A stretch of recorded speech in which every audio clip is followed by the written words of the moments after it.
Vous le connaissez. Peut-être est-ce votre frère, votre amant, votre collègue. Peut-être est-ce vous. L'homme de 35 ans qui vit encore chez sa mère. L'homme de 40 ans qui fuit chaque engagement comme la peste. L'homme de 50 ans qui joue encore aux jeux vidéo pendant que sa famille s'effondre autour de lui. Il porte un costume d'adulte, mais à l'intérieur, il reste figé. Figé dans le temps. Figé dans l'enfance. Figé dans une prison invisible qu'il a lui-même construite, brique par brique, excuse après excuse. Carl Jung l'appelait le puer aeternus. L'éternel garçon. L'enfant qui refuse de grandir, non par choix conscient, mais par terreur inconsciente. Terreur de la responsabilité. Terreur de la mortalité. Terreur de devenir ce qu'il méprise le plus, un homme ordinaire. Mais voici la vérité que personne n'ose dire. Cet homme-enfant n'est pas faible. Il est brillant. Sa fuite est une stratégie de survie sophistiquée, une intelligence mal orientée qui le maintient dans une bulle de confort illusoire.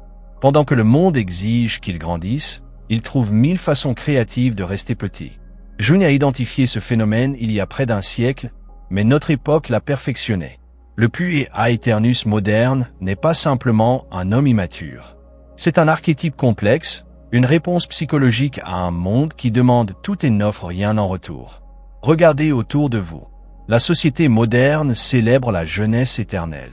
Les publicités nous vendent l'adolescence perpétuelle. Les réseaux sociaux nous permettent de vivre dans des fantasmes narcissiques où nous sommes toujours le héros de notre propre histoire, jamais le personnage secondaire vieillissant. Des études récentes en psychologie développementale montrent que le cerveau masculin ne finit sa maturation qu'autour de 25 ans. Mais que se passe-t-il quand la société elle-même refuse de mûrir?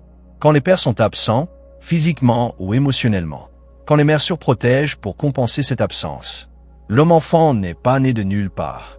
Il est le produit d'un système familial dysfonctionnel qui se répète, génération après génération. Le père absent qui crée le fils absent. La mère anxieuse qui crée le fils dépendant. C'est un cycle, une danse macabre entre abandon et étouffement. Dans les familles françaises traditionnelles, nous voyons souvent le modèle du petit prince. L'enfant roi qui n'a jamais eu à conquérir son royaume. La mère qui dit « mon petit » à son fils de 40 ans. Le père qui oscille entre autoritarisme distant et absence totale. L'enfant grandit dans cette confusion, ne sachant jamais vraiment ce que signifie être un homme. Pensez à Tanguy, ce film qui a fait rire la France entière. Nous rions parce que nous reconnaissons cette vérité douloureuse. Le fils brillant qui refuse de quitter le nid. Les parents qui se plaignent mais qui, secrètement, ont besoin qu'il reste. C'est une symbiose toxique déguisée en amour familial. Le puer aeternus développe une intelligence particulière. Une intelligence de survie. Il apprend à charmer pour éviter la confrontation. Il devient expert dans l'art de la procrastination créative. Il cultive des rêves grandioses qui justifient son inaction présente. « Je serai écrivain », dit-il, sans jamais écrire. « Je lancerai ma start-up », proclame-t-il, sans jamais commencer. Cette intelligence n'est pas de la paresse.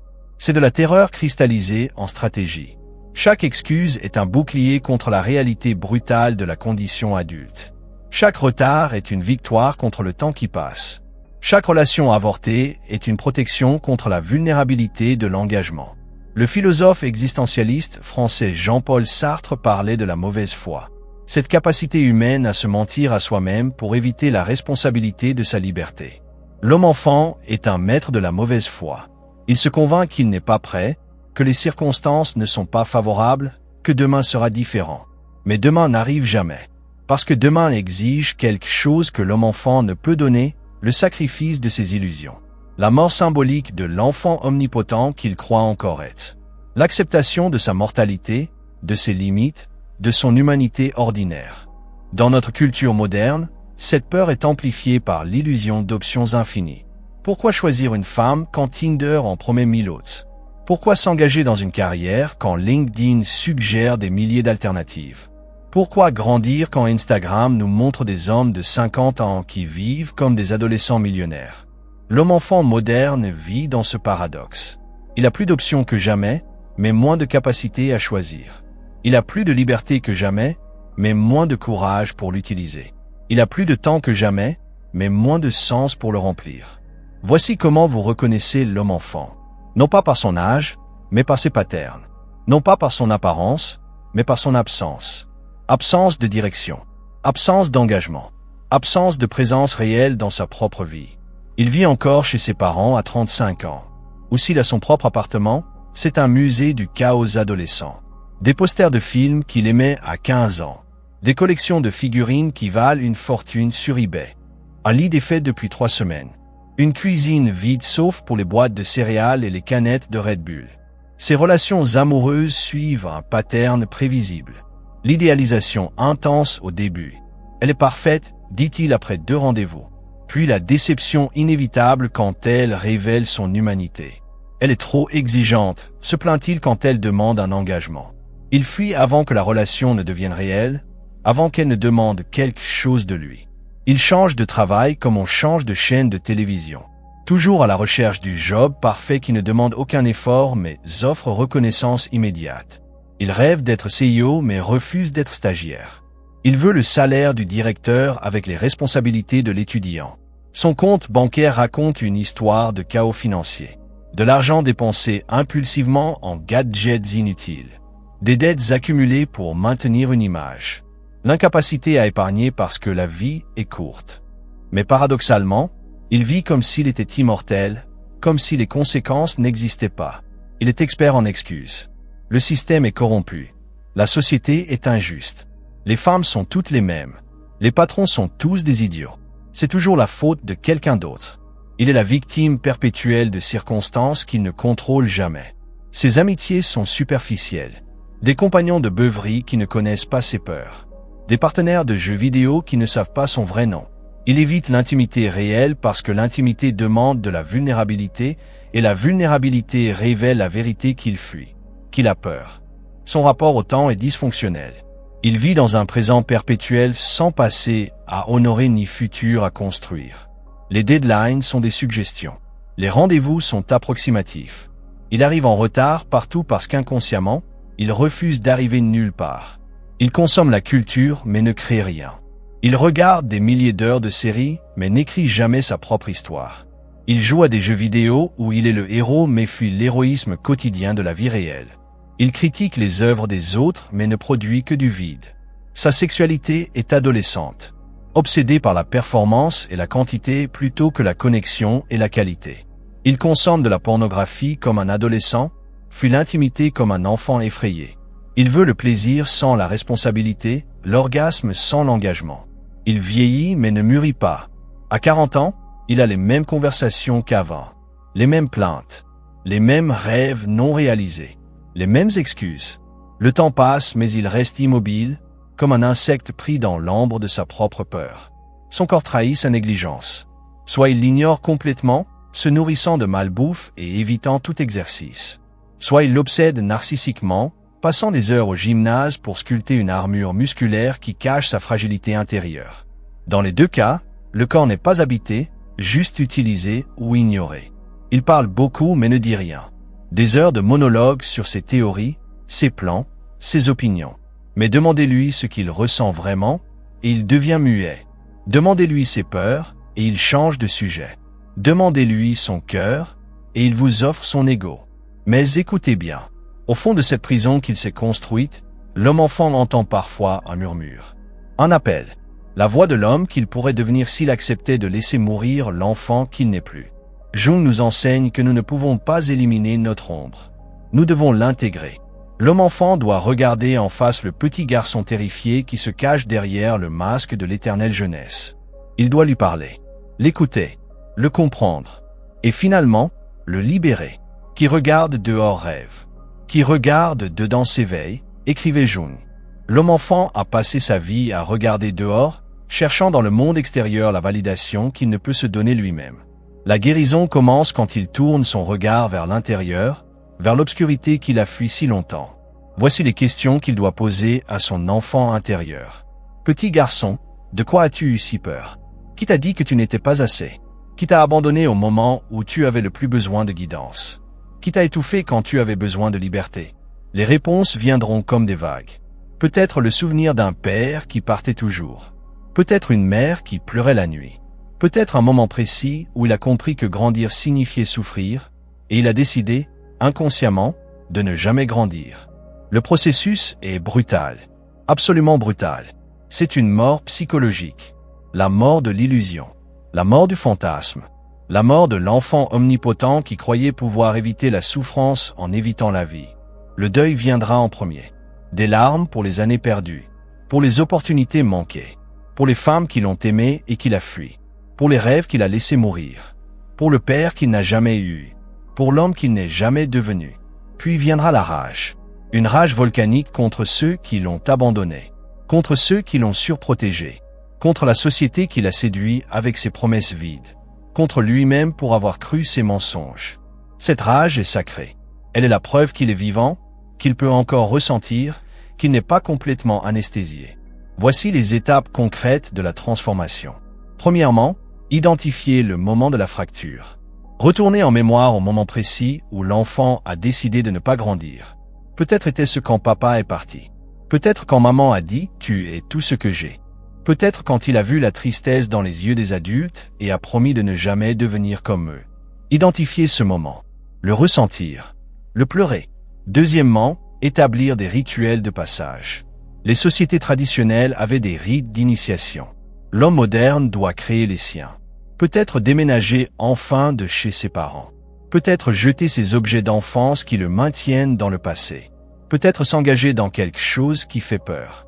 Un rituel qui marque la mort de l'enfant et la naissance de l'homme. Troisièmement, chercher des mentors masculins sains. Des hommes qui ont traversé cette mort et sont revenus. Des hommes qui peuvent montrer que la maturité n'est pas une prison, mais une libération.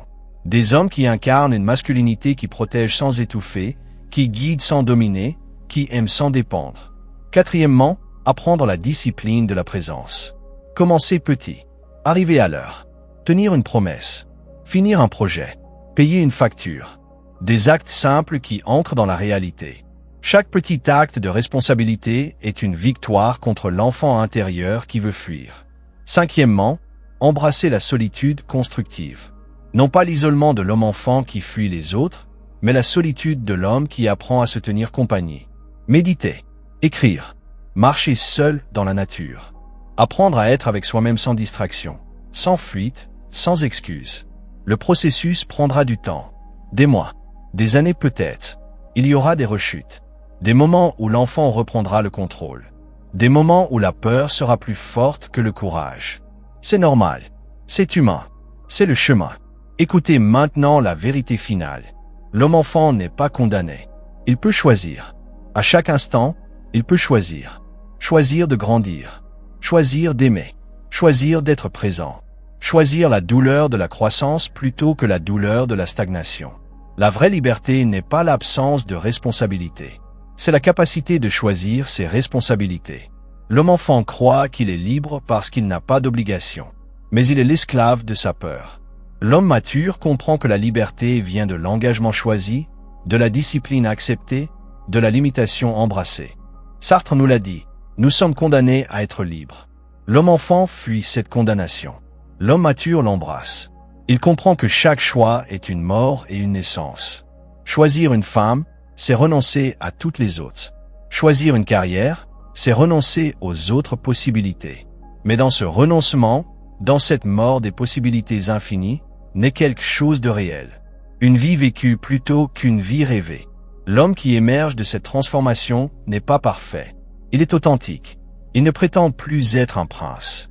Il accepte d'être un homme ordinaire qui fait des choses extraordinaires dans l'ordinaire de sa vie. Il aime une femme imparfaite parfaitement. Il travaille à un job imparfait avec perfection. Il élève des enfants imparfaits avec un amour parfait. Il découvre que la maturité n'est pas une cage, mais des ailes. Des ailes qui lui permettent de voler plus haut que l'enfant n'aurait jamais pu imaginer. Parce que l'enfant ne peut que rêver de voler. L'homme, lui, construit l'avion. Il découvre la joie de donner plutôt que de seulement recevoir. La satisfaction de construire plutôt que de seulement consommer. La paix de savoir qui il est plutôt que de prétendre être qui il n'est pas. Il devient un père, symboliquement ou littéralement. Non pas le père absent qu'il a peut-être eu, ni le père étouffant qu'il a peut-être craint, mais un père présent. Un homme qui guide sans forcer, qui protège sans emprisonner, qui aime sans condition mais avec des limites claires. Il apprend que la vulnérabilité n'est pas une faiblesse mais une force. Que pleurer n'est pas perdre sa masculinité, mais la retrouver. Que demander de l'aide n'est pas un échec, mais une sagesse. Il découvre que le temps n'est pas son ennemi, mais son allié. Que vieillir n'est pas une tragédie, mais une opportunité. Que chaque ride raconte une histoire, chaque cicatrice témoigne d'une bataille, chaque cheveu gris couronne une sagesse gagnée. Le futur qu'il construit n'est pas le fantasme grandiose de l'enfant. C'est quelque chose de plus modeste, mais de plus réel. Une vie simple, mais pleine. Une vie ordinaire, mais significative. Une vie limitée, mais libre. Il choisit la douceur de la force plutôt que la dureté de la peur. Il choisit la patience de la sagesse plutôt que l'urgence de l'anxiété. Il choisit la profondeur de l'engagement plutôt que la surface de la séduction. Et dans ce choix, dans cette mort et cette renaissance, il découvre enfin ce qu'il cherchait depuis le début. Non pas l'immortalité de l'enfance éternelle, mais l'éternité de l'instant présent pleinement vécu. Non pas la perfection du fantasme, mais la beauté de la réalité. Non pas l'absence de souffrance, mais le sens dans la souffrance. L'homme-enfant en vous écoute en ce moment. Il a peur. Il veut fermer cette vidéo, retourner à ses distractions, à ses excuses, à ses fuites. Mais une autre partie de vous écoute aussi. L'homme que vous pourriez devenir. L'homme qui attend patiemment que vous choisissiez de le laisser naître. Alors je vous pose cette question finale.